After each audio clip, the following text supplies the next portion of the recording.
அல்லாஹு அல்லாஹு அல்லாஹு அல்லாஹ். அன்புக்குரிய சகோதரர்களே, அல்லாஹு தஆலா அவனை சார்ந்திருக்கிறவங்களுக்கு நாங்கள் நினைப்போம், நாங்கள் அல்லாஹ்வை நெருங்கி போக போக இன்னும் கஷ்டம் தானே வருதுண்டு. அது கஷ்டம் அல்ல சகோதரிகளே. கஷ்டத்தின் தோற்றத்தில் அல்லாஹ்வினுடைய அருள் காட்டப்படுகிறது. கஷ்டத்தினுடைய தோற்றத்தில் அல்லாஹ்வுடைய அருள் காட்டப்படுகிறது. சிலருக்கு இலேசு அல்லாஹ்வுடைய உதவி என்ற தோற்றத்தில் அல்லாஹ்வுடைய அதாப் காட்டப்படும். அப்படி நாங்கள் இருந்துடக்கூடாது. நல்லா புரிஞ்சுக்குங்க. கஷ்டத்தினுடைய தோற்றத்தில் அல்லாஹ்வுடைய உதவி காட்டப்படும். அந்த வேளை கஷ்டமாக இருக்கும், அதனுடைய முடிவு சுவையானதாக இருக்கும். சில பொழுது எங்களுக்கு பார்க்கறதுக்கு அல்லாஹ்வுடைய உதவி மாதிரி இருக்கும், ஆனால் அதனுடைய முடிவு அழிவாக இருக்கும். அல்லாஹ்வுடைய அச்சத்தில் வாழ்ந்தா அல்லாஹ் உதவி செய்வான், அல்லாஹ்க்கு மாறு செஞ்சாலும் அல்லாஹ் உதவி செய்வான். அது ரெண்டையுமே அல்லாஹ் குர்ஆன்ல சொல்றான். ஆனால் முதலாவது உதவி உங்கள் மீது அன்பு கொண்டு உங்களை அரவணைக்கிறான்.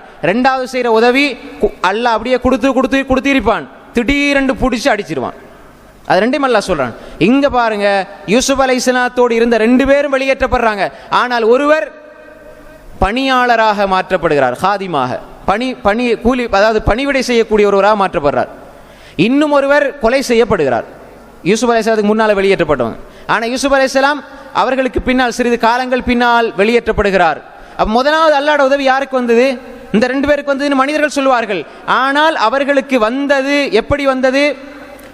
ஒரு ஆள் பணிவிடை செய்ய போனார், ஒருவர் அழிக்கப்பட்டார். ஆனால் யூசுப் அலைஹிஸ்ஸலாத்தினுடைய நம்பிக்கையும் நல்லறங்களும் உறுதியாக இருந்தது. அதனால் அல்லாஹ் வெளியேற்றுகிறான். வெளியேற்றப்பட்டு வரும்பொழுது சிறைச்சாலையில் இருந்து முழு எகிப்தினுடைய ஒரு அமைச்சராக, குறிப்பாக என்ன உணவு பதார்த்தங்கள் இருக்கிறதோ, தானிய வகையில் இருக்கிறதோ, இந்த எல்லாவற்றிற்கும் பொறுப்பான ஒரு அரசராக, அமைச்சராக வெளியே வருகிறார்.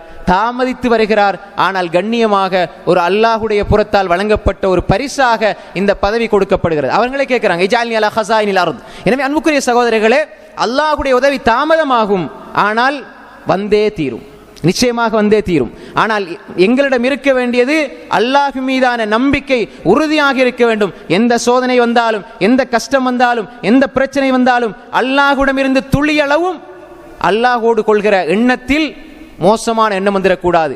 ஆனால் இந்த வன்னி அபுதீபி, என்னுடைய அடியான் என்னை பற்றி எப்படி நினைக்கிறானோ அப்படித்தான் நான் அடியானோடு நடந்து கொள்வேன் என்று அல்லாஹ் சொல்கிறான்.